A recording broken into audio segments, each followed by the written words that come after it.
ओम श्री गुरु चरण कमलेभ्यो नमः। मित्रों नमस्कार। आज हम 11वें भाव के बारे में बात करेंगे। तो सबसे पहले आप एक पेन और पेपर ले लें, जैसे कुछ इंपॉर्टेंट पॉइंट्स को आप नोट करेंगे, जिनके जरिए फलित अगर सीखना चाहते हैं तो आप फलित कर सकेंगे। मैं उम्मीद करता हूं कि अब तक के सफर में जिन भावों के बारे में मैंने बात करी है, उन भावों के ज्ञान से आपको कुछ भावों के स्वरूप के बारे में जानने को मिला होगा। इस क्रम में हम लोग काफी आगे आ गए हैं। कुल 12 भाव होते हैं, ये तो आपको पता है, और 12 भावों में हम लोग अब 11वें भाव पर आ गए हैं। तो लगभग ये यात्रा संपूर्ण हो रही है, इसलिए आपका ज्ञान भी लगभग कुछ तो बढ़ा होगा। तो 11वें भाव को हम हाउस ऑफ गेन्स, आय स्थान, लाभ भाव या एकादश भाव कहते हैं। जो भी हमने कर्म किए उससे हमारी आय जो होगी वो एकादश भाव या 11वां भाव बताएगा। इसको हाउस ऑफ डिजायर्स भी कहते हैं, इच्छाओं का घर, और इच्छा पूर्ति का स्थान होता है ये। क्योंकि जब हम कर्म करेंगे तो उस कर्म से हम धन कमाएंगे, और उस धन से हम अपनी इच्छाओं को पूर्ण कर लेंगे, और इच्छाओं को पूर्ण करने में उस धन का व्यय भी करेंगे। तो कर्म से इच्छा पूर्ति होगी, फुलफिलमेंट ऑफ डिजायर्स होगा। इसीलिए इस स्थान से हमें ज्ञान होगा कि हम इच्छा पूर्ति कर पाएंगे या नहीं कर पाएंगे। ये निर्भर करेगा कि एकादश भाव कैसा भाव है, वीक है या स्ट्रांग है। इसके स्वामी को लाभेश कहते हैं। लाभ भाव यदि कमजोर तो कर्म अच्छा करने पर भी वृद्धि नहीं होती, तो हमारी इच्छा पूर्ण नहीं होगी। 11वां भाव बताएगा कि नौकरी में तरक्की होगी कि नहीं होगी, प्रमोशन होगा कि नहीं होगा, सैलरी में इंक्रीज होगा कि नहीं होगा, आदि। ये सब चीजें हम 11वें भाव से ही देखेंगे। ये आय का सुख स्थान है, आय का सुख स्थान है। ये बड़े भाई का एवं मित्रों का भी स्थान है। काल पुरुष की कुंडली में इसे शनि की स्वामित्व में दिया गया। दशम स्थान और 11वां भाव दोनों के दोनों शनि के स्वामित्व में ही आते हैं। ये बड़े भाई एवं मित्रों, अग्रज बोलते हैं, बड़े भाई और मित्रों और अपने से बड़े लोगों का स्थान माना जाता है। इससे बड़े भाई होंगे या नहीं होंगे, इस प्रश्न का उत्तर मिलेगा। बड़े भाई से हमारे संबंध कैसे होंगे, आपके मित्र होंगे या नहीं होंगे, आपके मित्र अच्छे होंगे या बुरे होंगे, कैसे मित्र होंगे, मित्र होंगे कम होंगे या ज्यादा होंगे, ये सारी चीजें, इन सारे प्रश्नों का उत्तर हमें इसी भाव से पता चलेगा। एक विशेष बात होती है कि 11वें भाव में कोई भी ग्रह बैठा हो वो हमेशा शुभ फल ही देता है, और कहते हैं कि वो वृद्धि करता है, हर शुभ फल की वृद्धि हो जाती है। 11वां भाव हाउस ऑफ गेन्स है। गेन्स कैसे? दोनों, मटेरियल गेन्स और स्पिरिचुअल गेन्स। एक विशेष बात होती है, हर भाव के पहले का भाव उसके व्यय स्थान को बताता है, क्योंकि वो उसका 12वां हो गया।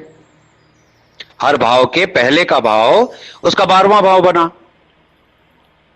जैसे लग्न भाव के पहले का भाव 12वां भाव हुआ, उसी प्रकार 11वें भाव के पहले का भाव 10वां भाव हुआ। सभी भावों के पहले का भाव व्यय भाव होता है। अब विशेषता देखिए, सभी भावों के पहले का भाव व्यय भाव होता है, लेकिन लाभ भाव के पहले का भाव व्यय भाव नहीं होता है, वो कर्म भाव होता है, वहां व्यय नहीं होता है। आज के समय में, आज के परिप्रेक्ष्य में काल, समय और पात्र को देखते हुए 11वें भाव की सबसे ज्यादा महत्ता हो गई है। कर्म फल का भाव है ये दशम का पूरक भाव भी है, क्योंकि दोनों का होना बहुत आवश्यक है, क्योंकि ये दोनों ही मिलकर एक दूसरे को पूर्ण करेंगे। जैसे एक हाथ से ताली नहीं बज सकती, दो हाथों की आवश्यकता होती है, उसी प्रकार दशम नहीं होगा तो लाभ नहीं होगा, कर्म नहीं करेंगे तो लाभ नहीं होगा, लाभ जब भी देखेंगे तो कर्म को देखना पड़ेगा, इसलिए दोनों की आवश्यकता होगी। और इसीलिए कालपुरुष की कुंडली में इन दोनों के स्वामी शनिदेव हैं। दोनों एक दूसरे से जुड़े हैं, दोनों में हार्डवर्क, कठिन परिश्रम, डिसिप्लिन, न्याय, जस्टिस शनि के कारकत्वों में जुड़ा हुआ है। अर्थात जितना हार्डवर्क करेंगे और जितना डिसिप्लिन कर्म करेंगे उतना लाभ होगा, मतलब जस्टिस मिलेगा ना। 11वां भाव वायु तत्वीय भाव है, इसीलिए यह एक्सपेंशन का भाव है। इसके नैसर्गिक कारक गुरु बृहस्पति होते हैं। 11वां भाव आपके सोशल सर्कल को दर्शाता है। आपके बड़ी भाई बहन का भी भाव होता है, अग्रज का भाव। धन संबंधित संस्थाएं, बैंक, वित्तीय प्रबंधन की संस्थाएं, वित्तीय संस्थाएं, फाइनेंशियल ऑर्गेनाइजेशंस सभी 11वें भाव से देखे जाते हैं। इससे जुड़ी नौकरी, व्यापार, कॉमर्स, सभी चीजों के लिए यही भाव देखा जाएगा।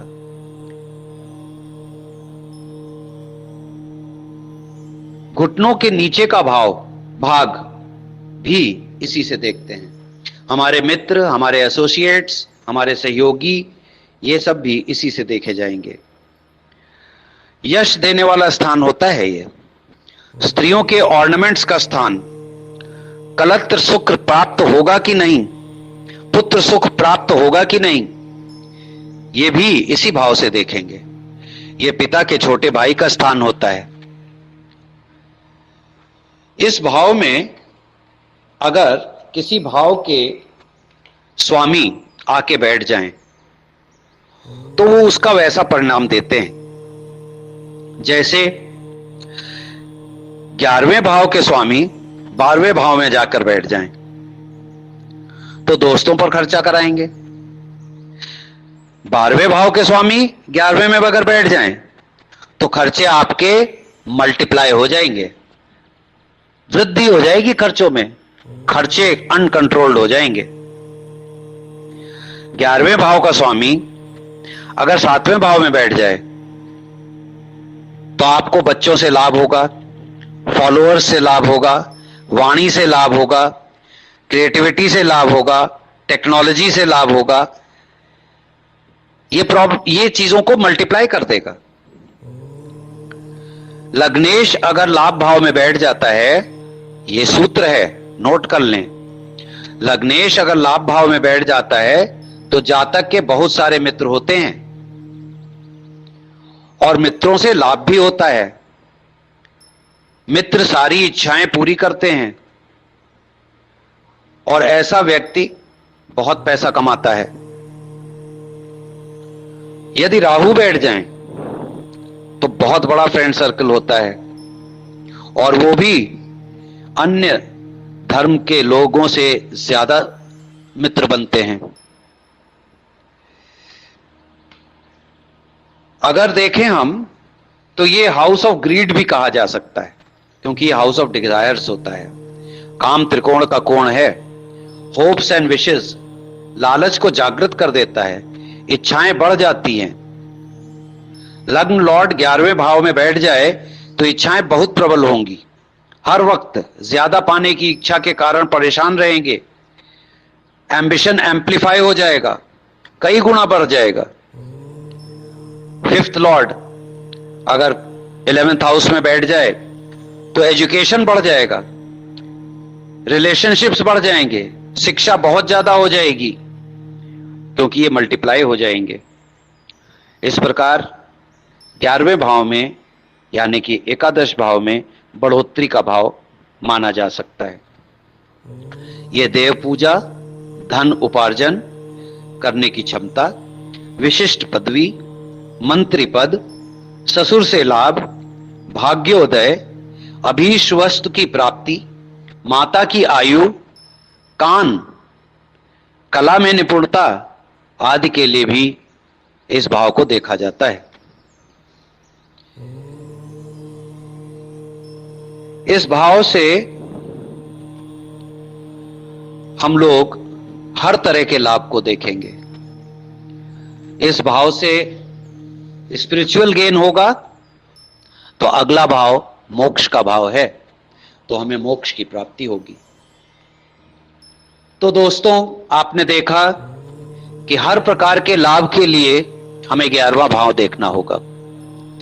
11वें भाव की आज के समय में बहुत महत्ता हो गई है, क्योंकि धन आज के समय में मोस्ट इंपॉर्टेंट हो गया है।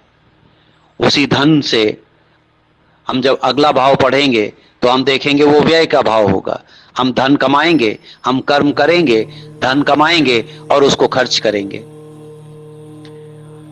और जो बचेगा उसे दूसरे भाव में, जिसको धन कुटुंब का भाव कहते हैं, उसमें संचय करेंगे, उस भाव से संचय करेंगे। आपको एक बहुत बढ़िया बात बताएं, आप बैंक में चेक लगाते हैं तो वो चेक भी दूसरे दिन कैश होता है, यानी कि दूसरे भाव में जाता है। वो पैसा आपके संचय में पहुंचता है, आपके बैंक अकाउंट में पहुंचता है। लाभ हुआ, बैंक में गया, बैंक 11वें भाव में आया, 12वें भाव में आपने चेक लगाया, व्यय में गया, व्यय से संचय में पहुंचा जो दूसरे भाव में होता है। देखिए कितना बढ़िया, कितना सुंदर कनेक्शन है। इसी प्रकार आपको ध्यान देकर फलित के लिए अपने बुद्धि और विवेक का प्रयोग करके बताना होगा। मुझे उम्मीद है कि इन भावों के परिचय से आपको कुछ ना कुछ लाभ अवश्य हुआ होगा। लाभ हुआ हो तो कमेंट अवश्य करें और हमारे चैनल को सब्सक्राइब जरूर करें। आज के लिए इतना ही। धन्यवाद।